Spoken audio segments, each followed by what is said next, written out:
Hey guys, so I'm gonna try to make this quick. I say that a lot, but y'all know how I am, so please bear with me. Sitting out by the water at the beach today, and knowing a lot of you know that I've really got a lot going on right now. And so, one thing I've been doing a lot of is just asking God to show me during this time. Um, because I have a lot of it, especially at night, to really just dig into the Word of God and dig into Him and ask Him what He's trying to show me and what He wants me to learn during this process. And so last night I was thinking hard about how we don't take seriously uh, the fact that our words have so much power. And so I was reading Deuteronomy 30:19, which says, I call heaven and earth to witness against you today that I have set before you life and death, blessing and curse. Therefore choose life. And if you read in Proverbs 18:21, it says, Death and life are in the power of the tongue, and those who love it will eat its fruit or reap the consequences.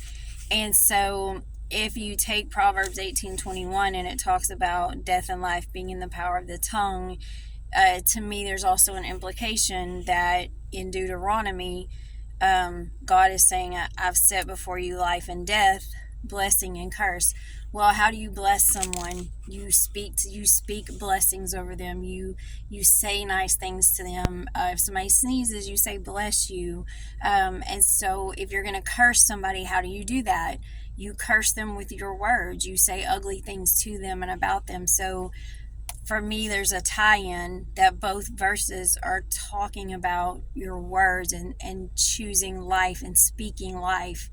And so reaping and sowing is a theme that's all through the Bible. And a friend of mine sent me a video last night, and I don't remember that guy's name right offhand, but I'll post his name under this video. And it was about, kind of ties into that, and it's talking about the story of Adam and Eve. And so I don't know, I looked some of this up, and so I see where he was going with this. I don't know how true every single part of this is, but there are a lot of implications that one thing that was said could possibly be talking about something else. So I do believe that it is possible. But he was talking about in when God created Adam, he placed him in a garden. And so then he gave a command to tend the garden and take care of the garden and plant, sow, reap and water and all these things. And he created Adam and placed him in a garden. So Adam was basically a gardener. It was his work to sow, to sow seed, to water, to nurture, to cultivate the ground and the plants and the trees. Sorry, and I'm reading off notes so I can try to stay on track. And so then God saw that Adam was alone, and he didn't think it was good for Adam to be alone, so he began to create all these animals. And after he created the animals, he was like, these are not suitable companions for Adam.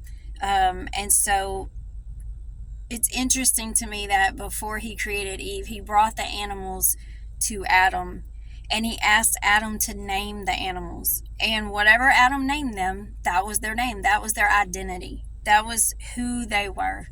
But then God, saw that the animals were not good companions for him, so he created, and the word used in the original translation, I believe, is a help meet for Adam.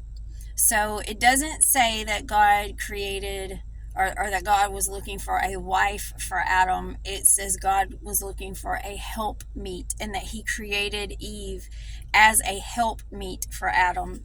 And so if you look at the Hebrew definition for help meet, it's, and I'm probably going to say this wrong, but it's Ezer or Ezer Kenegdo or Kenegdu. It's Ezer Kenegdo. I'm going with that. And it comes from two root words that mean to rescue / save and to be strong. And so he places this helpmeet, this strong rescuer in front of Adam, but he doesn't identify her to Adam. He asks Adam, or he places her in front of Adam, and Adam identifies her. Adam names her, and so Adam calls her bone of my bone and flesh of my flesh. So this is how he identifies her. This is mine. This belongs to me. It's part of me. It's here for me. It's my part of my bones and part of my flesh. And understandable, because that's how God created her, was out of the side of Adam. And so so then it goes on to say that now it's interesting to see that in verse 24 the word wife is used. It's brought. It's not helpmeet anymore. It's wife. And so it says, a man will leave his father and mother and cleave unto his wife, and they shall be one. So the definition of wife is just a married woman. That's what wife means. But the definition of cleave is to adhere strongly to, become strongly involved with, and have a strong emotional attachment to. So synonyms are stuck to, held fast to, adhere to, glued together, and we're talking Gorilla Glue, not Elmer's glue, joined together. But I found another very interesting definition, and it says, to be joined together like two pieces of armor joined at the critical point. And I was like, wow, that's amazing. And so I'm going to tie the two concepts together of the power of your words and the story of Adam and Eve that this man told. I talked about how God did not identify Eve to Adam. He allowed Adam to do that. God's intention was for Adam to be a gardener and to do all the things that a gardener does. And Eve was created as a helpmeet to protect Adam as he tended the garden, to rescue him if she saw trouble coming, to have his back, to save him from trouble, things like that. And Adam's job was to plant seeds or words into her, to cultivate her, to water and nurture her, to speak kindness and life to her. But he didn't call her what God called her. He didn't call her what God created her to be. He called her what he saw. He saw that she was bone of his bone and flesh of his flesh, so that's how he identified her, not as God identified her. And so the power of the words comes in here. As Adam would have spoken life to her, she would have done what she was created to do, to protect and to be strong. As he cultivated goodness in her and encouraged her and loved her, she would be automatically inclined to defend, honor, and respect him, because that was her identity according to God. That was who she was created to be.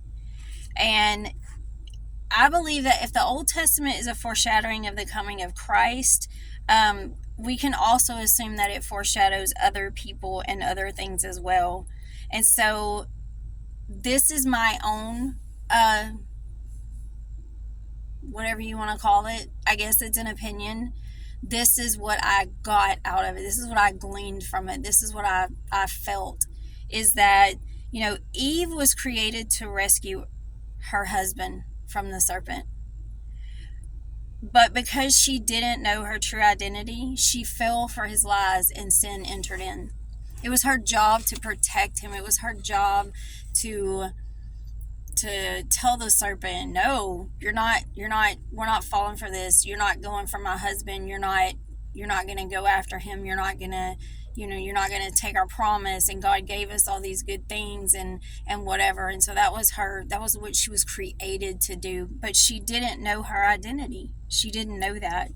And so if we believe the foreshadowing, I believe also that Mary, the mother of Jesus, was the redemption of what happened with Eve in the garden, because the serpent's head was crushed by Jesus. And in Revelation it talks about different things about the woman and the, all that. That's a whole nother story.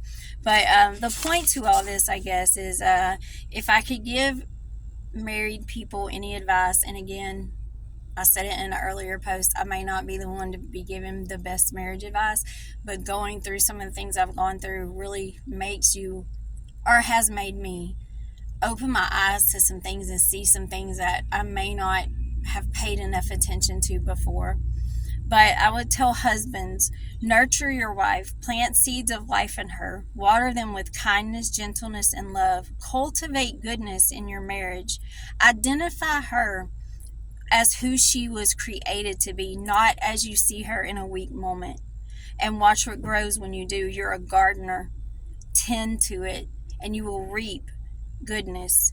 And to wives, I would say, in turn, protect your husband, protect his honor. Don't put him down in front of other people. Don't mock him. Don't make fun of him. Respect him. Have his back. Rescue him when others speak ill of him or dishonor him.